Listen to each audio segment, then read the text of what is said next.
Disitulikiti y'e Ssembabule y'emu ku disitulikiti mu ggwanga ezoogeza bannayuganda obwama buli kiseera ky'akalulu olutuuka. Disitulikiti eno ebbanga ddene nga banna NRM be bagyefunza. Mu kakuyege wa 2021 kino kyeyongera okweyoleka ku munnanno Robert Kyagulanyi Ssentamu we yayitirayo ng'abantu ba munyoto nnyo era mmotoka ze zaayitamu nga kumpi twali muntu amuwubira ku mukono mu njogera ennyangu embeera yasigala nga ya bulijjo. Kino nno oyinza okulowooza nti kyali kivudde ku muggalo gwa COVID-19 wabula oluvannyuma kyategeerekeka ng'abantu bano bwe baali bakungiddwa obutava waka waabwe kujja kulaba Kyagulanyi mu ngeri y'akagenderere.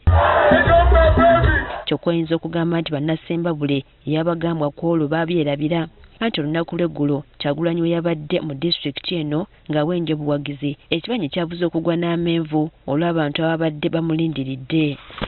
Olw'embeera eno bangi basigadde beebuuza oba nga ku mulundi guli abantu bano baali tebamanyi kigenda mu maaso oba guno mugigi mulala n'ebikira ku ebyo.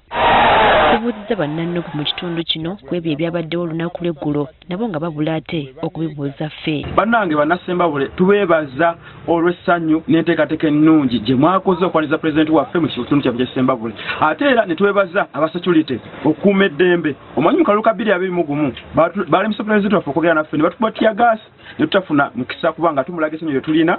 Bazze n'abantu abazze wadde babadde bangi naye abasinga babadde basigadde waka nga batya embeera eyo yaliwo ku luli nti singa eneebaawo nga beeraliikirivu naye ndowooza ku luno security yatukoze bulungi neetukuuma bulungi ate naffe tewabaddewo omuntu yenna afuna buzibu. Njagala okwebaza buli sekinnoomu eyerekereza byonna. E Ssembabule yabadde public holiday olunaku lw'eggulo. Abantu bonna amaduuka bagagadde, bizinesi bazigadde nga balaga omukwano ogw'enkyukakyuka. Ne banna NRM nabo be tubuuzizza oba tebafunye kutya olw'obungi bw'abantu ababadde ku Kyagulanyi bategeezezza nga bwe baba balese obulesi kubanga bazze mu mirembe naye tekirina ngeri yonna gye kiyinza kubayigula ttama. Yeggulu nzijukira 2021 Mwami Kyagulanyi bwe yali ayita e Ssembabule twamugaana okwogereramu kubanga yajja n'abayaaye bangi n'effujjo lingi naye eggulo yazze mukakkamu ate nga Bannassembabule okusinga abavubuka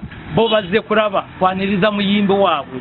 Wadde guli gutyo Job Kijja nga y'omu ku balengerera ebyobufuzi ewala agamba nti Bannassembabule okusitukiramu mu bungi okujja okuwuliza Kyagulanyi kyekuusa ku mulembe gw'abavubuka guno oguliwo abatamanyi nnyo byayita bya Ssembabule wabula bagenda n'ebyo bye balabako era bye bategeera obulungi. Mu Uganda for instance obutundu 80 ku 100 baana betuyita Gen Zs bato bali myaka kumpi 35 n'okuka wansi oba 4 awo. Kati bw'otunulamu nga mu Uganda abo be bantu abatalabangayo president mulala yenna era face ya politics egenda ekyuka n'osanga nti kati bano abantu bagenda interest zaabwe zaawukanako ku ziri ez'abantu abakadde bw'obadde oyogerako nti abaali nga badominatinga politics ya Ssembabule. Agamba nti ku mulundi guli tetujja kwerabira kirwadde kya COVID-19 ekyaviirako bannayuganda okugirwa okukuŋŋaana kyokka ku mulundi guno ensonga ennambulukufu tebaddeewo lwaki abantu bandibadde bagaanibwa kw'ossa ne tekinologiya ow'amaanyi ali mu kalulu kano nti buli ekigenda mu maaso ensi yonna ekiraba. Eyambye ennyo ekintu ekiyambye ennyo campaign ya National Unity Platform omulundi guno wadde nga na 2021 kyaliwo kyokubeera nga balina kamera nyingi nnyo ezi broadcasting live. Ogenda n'osanga oyinza okwesanga balina kamera ezisuka na 50 nga zonna ziraga kyekiriwo. Kati ow'e Ssembabule bw'alaba ekyali e Hoima kubanga nze nva Hoima nze kye nalaba e Hoima nali sikisuubira abantu baavayo nga bangi nnyo ne batambula ne Bobi Wine okuva Hoima okutuuka Kigorobya ne bakomawo. Kati bwe balaba nga maaso eziri nnyingi nnyo bwe zityo nabo bafunamu ndoza mukiyita tutumu ne balaba nti kino ekintu kye balina okwegattako.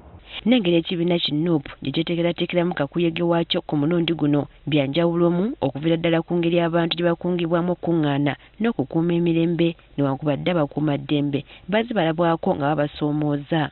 Bw'olabamu example ya Dan Magic omusirikale bwe yamukuba helmet elira singa kyali kyakolebwa mu 2021 ba foot soldiers bandirwanye naye omulundi guno ne Dan Magic kenyini teyalwana wadde nga mulaba yafuna amabwa naye teyalwana.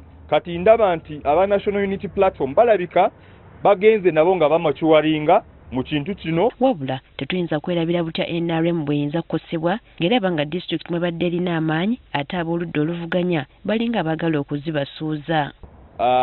NRM yali campaigningira ku platforms bbiri okusinga. Ekisooka yali security, okay? Ekyokubiri kuleetawo nkyukakyuka. Kati bantu bangi nnyo bakadde baffe bajjajja baffe abaafedda bali bagamba waaye ffe twalabako omulembe gw'Obote twalaba ku mulembe gwa Amin tetwagala kuddayo. Ate nga abantu abamu bali bakampeyinga ne NRM nga bateekawo embeera okulaga nti tuyinza okuddayo mu nsiko. Nga ne Museveni kenyini yakyogerako n'agamba nti sisobola kugibwawo kapapula. Ne kati abantu abalinga intimidated with that kind of narrative nga bamanyi nti ekintu ekisingayo obulungi ennyo ye NRM bangi bafudde. Kati guno omulembe gwe tulina mulembe mupya. Kati nga Kyagulanyi yeeyongera mu bitundu eby'obugwanjuba gye tulowooza nti NRM gy'esinga obuwagizi tekimanyiddwa oba bannannopu banakkirizibwa okwetaaya mu mirembe nga bwe kyabadde Ssembabule awatali kusikangana bitogi. Priska Namulema agafeeyo ku Spark TV.